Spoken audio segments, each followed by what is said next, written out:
오늘도 성령 충만을 사모하며 새벽을 깨우며 기도의 자리에 나오신 모든 대양의 가족들을 환영하고 축복합니다. 기도하겠습니다. 사랑과 은혜가 풍성하신 하나님 아버지, 오늘도 기도의 자리로 인도하여 주시고 하나님의 말씀 듣게 하시니 참으로 감사드립니다. 삶의 모든 순간을 주관하시며 다스리시는 하나님의 주권을 인정하며 순종의 삶을 살아가는 우리 모두 되게 하여 주옵소서. 인생의 거대한 문제들 앞에서 주저하고 낙심할 때 우리의 방패와 요새와 산성이 되시는 하나님을 바라보게 하옵소서. 우리를 삶의 전쟁터에 홀로 내버려 두지 않으시고 언제나 우리와 함께 하시는 동행의 복을 누리며 살아가게 하옵소서. 질병으로 고통 가운데 있는 성도들을 고쳐주시고 온전히 회복되게 하옵소서. 믿음의 눈을 들어 하나님을 바라보게 하시고 우리에게 주신 평안과 기쁨을 빼앗기지 않게 하옵소서. 군 복무 중인 주의 자녀들, 해외에 나가 있는 주의 자녀들을 눈동자같이 지키시고 인도하여 주옵소서. 천사 찬양대 찬양을 기쁘게 받아주시오며 하나님의 충만한 은혜와 복을 내려 주옵소서. 새벽을 깨우며 함께 기도의 자리에 나온 모든 성도들과 지금 방송을 들으며 기도하는 모든 성도의 기도에 응답하여 주옵소서. 예수 그리스도의 이름으로 간절히 기도드립니다. 아멘. 오늘 하나님께서 우리에게 주시는 말씀은 다니엘서 7장 15절부터 28절까지의 말씀입니다. 구약 성경 1245면에 있습니다. 다니엘서 7장 15절부터 28절까지의 말씀.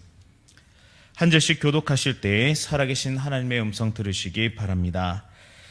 나 다니엘이 중심에 근심하며 내 머릿속의 환상이 나를 번민하게 한지라.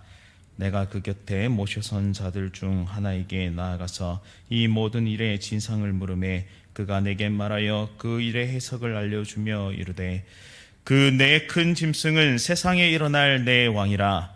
지극히 높으신 이의 성도들이 나라를 얻으리니 그 누림이 영원하고 영원하고 영원하리라. 이에 내가 넷째 짐승에 관하여 확실히 알고자 하였으니 곧 그것은 모든 짐승과 달라서 심히 무섭더라. 그 이는 쇠요 그 발톱은 노시니 먹고 부서뜨리는 나머지는 발로 밟으며 또 그것의 머리에는 10뿔이 있고 그 외에 또 다른 뿔이 나오매 세 뿔이 그 앞에서 빠졌으며 그 뿔에는 눈도 있고 큰 말을 하는 입도 있고 그 모양이 그의 동료보다 커 보이더라. 내가 본즉 이 뿔이 성도들과 더불어 싸워 그들에게 이겼더니 옛적부터 항상 계신 이가 와서 지극히 높으신 이의 성도들을 위하여 원한을 풀어주셨고 때가 이름에 성도들이 나라를 얻었더라. 모신자가 이처럼 이르되 넷째 짐승은 곧 땅의 넷째 나라인데 이는 다른 나라들과는 달라서 온 천하를 삼키고 밟아 부서뜨릴 것이며 그 10뿔은 그 나라에서 일어날 열왕이요 그 위에 또 하나가 일어나리니 그는 먼저 있던 자들과 다르고 또 새 왕을 복종시킬 것이며 그가 장차 지극히 높으신 이를 말로 대적하며 또 지극히 높으신 이의 성도를 괴롭게 할 것이며 그가 또 때와 법을 고치고자 할 것이며 성도들은 그의 손에 붙임 바 되어 한 때와 두 때와 반 때를 지내리라. 그러나 심판이 시작되면 그의 권세를 빼앗기고 완전히 멸망할 것이요 나라와 권세와 온 천하 나라들의 위세가 지극히 높으신 이의 거룩한 백성에게 붙임 바 되리니 그의 나라는 영원한 나라이라. 모든 권세 있는 자들이 다 그를 섬기며 복종하리라. 그 말이 이에 그친지라. 나 다니엘은 중심에 번민하였으며 내 얼굴빛이 변하였으나 내가 이를 마음에 간직하였느니라. 아멘. 성도는 반드시 승리합니다. 성도는 반드시 승리합니다. 라는 제목으로 말씀을 선포하도록 하겠습니다.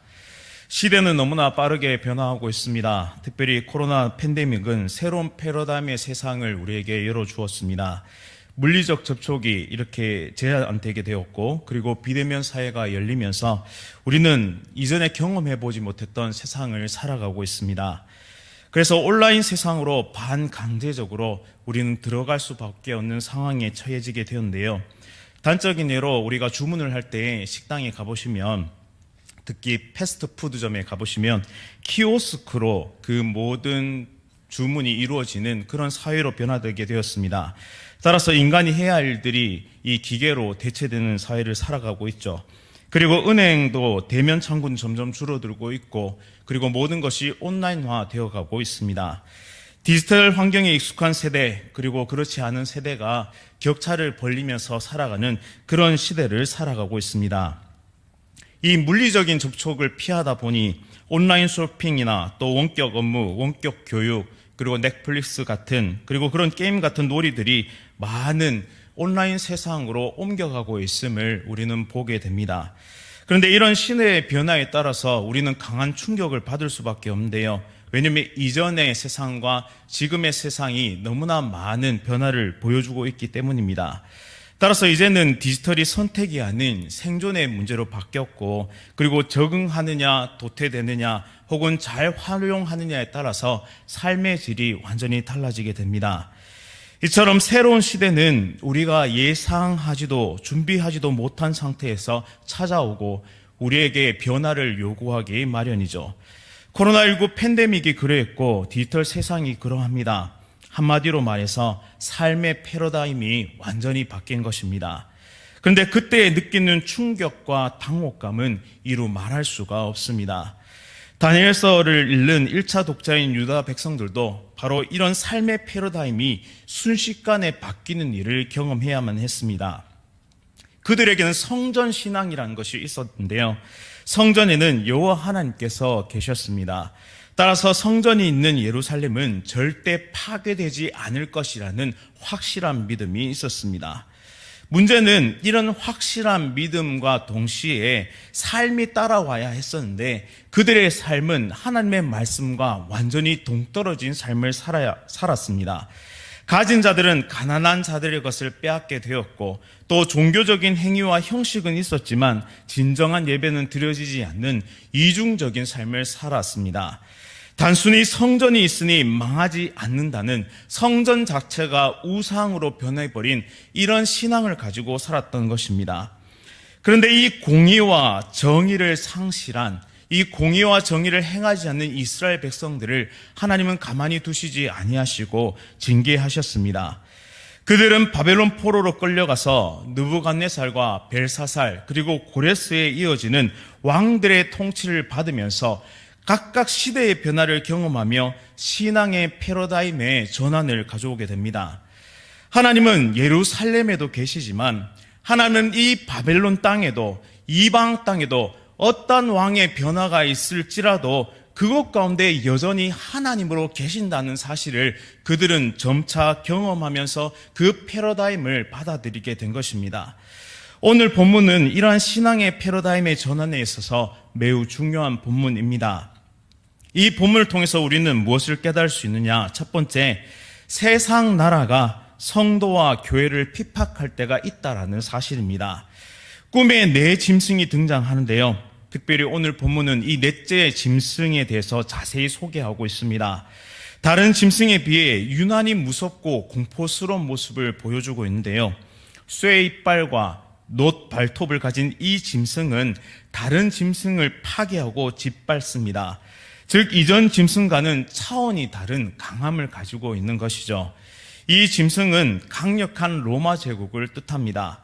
이 짐승에게는 10뿔이 있고 그 외에 다른 뿔이 나오는데 새 뿔이 그 앞에서 빠지는 형태를 보여주고 있습니다. 그리고 이 뿔에는 눈도 있고 큰 말을 하는 입도 있고 그 모양이 동류보다 크다라고 말씀합니다. 문제는 이 뿔의 행동인데요. 21절 말씀 가만히 보시면 내가 본즉 이 뿔이 성도들과 더불어 싸워 그들에게 이겼더니 라고 말씀하고 있습니다. 이 뿔은 1차적으로 로마 시대의 적그리스도적인 황제를 가리킵니다. 네로 또한 도미티아누스와 같은 이 교회와 성도를 핍박하는 자들을 뜻하죠. 그런데 더 확대해 보다면 이후에 각 세대마다 등장하게 될 적그리스도의 모습을 나타내고 있습니다. 25절 말씀에 이들의 행태가 더 자세하게 설명되어 있는데요. 첫째는 지극히 높으신 이를 말로 대적할 것입니다. 이것은 거짓 복음, 이단, 자칭 메시아, 또 당시에 자신을 신이라고 불리게 만들었던 황제의 모습을 나타냅니다. 둘째는 지극히 높으신 이의 성도를 괴롭게 할 것인데요. 고난과 핍박이 성도들에게 찾아오고 신사참배와 배교를 강요하는 그런 시대가 열릴 것을 말합니다. 셋째, 때와 법을 고치고자 할 것인데요. 단순하게 보자면 황제의 칭호, 연호를 통해서 그 시대를 칭하는 것뿐만 아니라 이 시대에는 문화적인 패러다임을 창조 질서에 어긋나게 만드는 시도들을 해 나갈 것이다 라는 뜻입니다. 넷째로는 성도들은 그의 손에 붙임 바 되어 한때, 두때, 반때를 지내게 될 것이다. 여기서 한때는 1년, 두때는 2년, 그리고 반년은 6개월로, 그래서 3년 6개월, 즉 한정된 시기를 뜻하는 것입니다. 우리가 주목해 봐야 하는 지점은 성도들이 세상 권세에 의해 핍박을 받을 때가 있다는 점이고, 그리고 그 기간은 한때, 두때, 반때로 정해진 기간 속에서만 우리는 고난을 받게 된다. 그리고 핍박을 받게 된다라는 뜻입니다. 따라서 하나님의 백성도 고난을 받을 수 있다는 패러다임이 여기에서 나타나는 것입니다. 진짜 복은 고난이 없는 것이 아니라 고난 가운데 함께 하시는 하나님이 계신다. 그리고 진짜 복은 동행의 복이라는 이 생각과 신앙의 그 시각의 변화가 여기서 나타나는 것입니다. 그것은 이방 땅에서도 유효했고 또한 절망의 순간에도 유효했다라는 사실입니다. 따라서 우리에게 이렇게 적용해 볼 수 있겠습니다. 유다 백성들이 가졌던 성전이 있으면 절대 망하지 않아 라는 이런 맹목적인 성전 신앙처럼 하나님을 믿으면 고난이 없을 것이라는 착각에서 벗어나야 한다는 것입니다. 성도도 고난을 받고 성도도 핍박을 받습니다. 세상 권세가 이기는 것처럼 보이기까지 합니다. 하지만 그 가운데 하나님은 여전히 우리와 함께 하시고 또한 성도를 지키시고 나를 보호하시며 최후 승리를 주시는 분이시라는 사실을 믿고 나아가야 할 줄 믿습니다. 내가 고집하고 있는 이러한 잘못된 신앙을 발견하고 그것을 내려놓고 또한 이해할 수 없을 때에도 하나님은 선하시다는 사실을 믿고 고백해야 한다는 사실입니다. 우리가 다시 길을 나서는 그 힘은 바로 이러한 말씀에 그 원동력을 가지고 우리는 나아갈 때 그 힘을 얻을 수 있다라는 사실을 기억하시기 바랍니다. 참 믿음의 소유자는 내가 다 이해할 수 없을지라도 그것을 고백하고 그것을 따르는 것을 뜻합니다.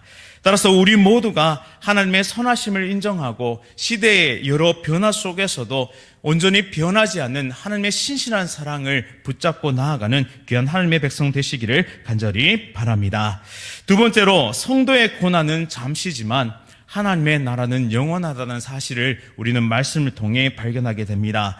27절 말씀에 나라와 권세와 온 천하 나라들의 위세가 지극히 높으신 이의 거룩한 백성에게 붙임 바 되리니 그의 나라는 영원한 나라이라 모든 권세에 있는 자들이 다 그를 섬기며 복종하리라 라고 말씀합니다. 분명한 대조를 보여주고 있는데요. 인간의 권세와 인간의 나라는 한계가 있었습니다. 한때와 두때와 반때, 정해진 때가 있음을, 그리고 이마저도 하나님의 계획과 통치 아래 있음을 우리에게 분명히 보여줍니다. 통치 기간을 더 늘리고 싶어도 늘릴 수가 없습니다. 스스로를 신이라 칭하며 온갖 좋은 것을 먹고 불로 장생을 꿈꿨던 통치자도 결국 진토로 흙으로 돌아가는 인생이었음을 우리는 역사를 통해 발견할 수 있습니다. 그러나 하나님의 나라는 영원한 나라임을 우리는 믿어야 합니다. 하나님의 통치는 지금 이 순간에도 계속되고 있음을 믿음으로 고백하면서 나아가야 할 줄 믿습니다. 지금 당장에는 우리 앞에 펼쳐지는 모든 일들이 다 이해하기 힘든 일입니다. 때로는 가슴 아프고 고통스러운 일들을 경험하기도 합니다. 하지만 하나님은 이 시간 가운데 여전히 우리와 함께 하심을, 지금 여기 나와 여전히 함께 하고 계심을 믿을 때에 우리는 그 모든 것을 뛰어넘어 승리의 길로 나아갈 수 있습니다. 이 사실을 믿으며 나아가야 하는 우리의 삶, 이것을 분명히 바라보고 나아가는 하나님의 백성 다 되시기를 간절히 바랍니다. 하나님께서 우리에게 주신 이 시간들, 특별히 고난의 시간들을 생각해 볼 때 한번 이렇게 생각해 볼 수 있을 텐데요. 예루살렘 성이 파괴되고 성전이 이방인들에 의해서 더럽혀졌을 때 사랑한 이들이 이 칼에 의해서 갈갈이 찢겨 나가고 어린아이들이 죽임을 당하고 온갖 폭력과 유린이 자행되는 그런 현장에서 포로민들의 외침은 어떤 것이었을까요? 사슬에 묶여 짐승처럼 바벨론의 포로로 끌려가야 했던 그 포로민들의 항변은 무엇이었을까요? 그들은 아마 이렇게 말했을 것입니다. 하나님 정말 살아 계신가요? 정말 하나님이 모든 신들보다 뛰어나신 분이 맞나요? 그런데 왜 내게 이런 일이 벌어져야 했나요? 우리도 그렇게 항변할 때가 있지 않습니까? 내게 일어난 이 불행한 일들과 내게 일어난 이 고통의 순간 속에서 하나님 계신 건 맞습니까? 라는 이 의문을 던지고 있지는 않으십니까? 성경은 분명하게 말씀하십니다. 우리와 함께하고 계신다고, 모든 순간이 하나님의 선한 계획 가운데 있다고, 그 때와 시간을 정해 놓으시고 그 모든 것 가운데 주권을 행사하고 계시다고 우리에게 말씀하고 계십니다. 세상 권세자도, 세상 역사도, 세상 그 무엇도 하나님의 통치권 밖에 있는 것은 아무것도 없음을 오늘 말씀을 통해 우리에게 분명하게 보여주고 계십니다. 그리고 이것을 믿음으로 받아들이라라고 우리에게 말씀하고 계십니다. 믿음은 모두 이해되어서 모두 동의되어서 받아들이는 것이 아니라고 앞서 말씀드렸습니다. 오히려 이해되지 않아도 동의가 되지 않은 때라도 하나님께서 말씀하실 때 그 말씀을 붙잡고 우리의 인생 가운데 보여주신 신실한 그 사랑을 믿고 신실한 그 모습을 믿고 바라보며 나아가는 것이 바로 믿음인 줄 믿습니다. 사실 목사로 부름받은 저도 믿음이 참 없다는 사실을 날마다 경험합니다. 이해되지 않고 동의되지 않으면 불쑥 화부터 내니까요. 그런데 기도하면, 말씀을 묵상하면 깨닫게 하십니다. 그리고 저를 굉장히 부끄럽게 만드시죠. 그리고 다시 돌이키게 하시고 다시 그 길을 걸어갈 수 있도록 힘과 능력을 부여해 주시는 것을 경험하게 됩니다. 성경을 통해 많은 것을 깨닫게 되지만 궁극적으로 도달하는 지점이 있는데, 그것은 하나님은 항상 옳으시고 하나님은 항상 선하시며 하나님은 항상 나를 사랑하시는 분이라는 그 결론에 도달하게 됩니다. 사랑하는 성도님 여러분들도 하나님께서 우리에게 주신 이 신실한 사랑을 붙잡고 믿음의 길을 오늘 다시 한번 나서는 귀한 하나님의 백성들 되시기를 간절히 바랍니다.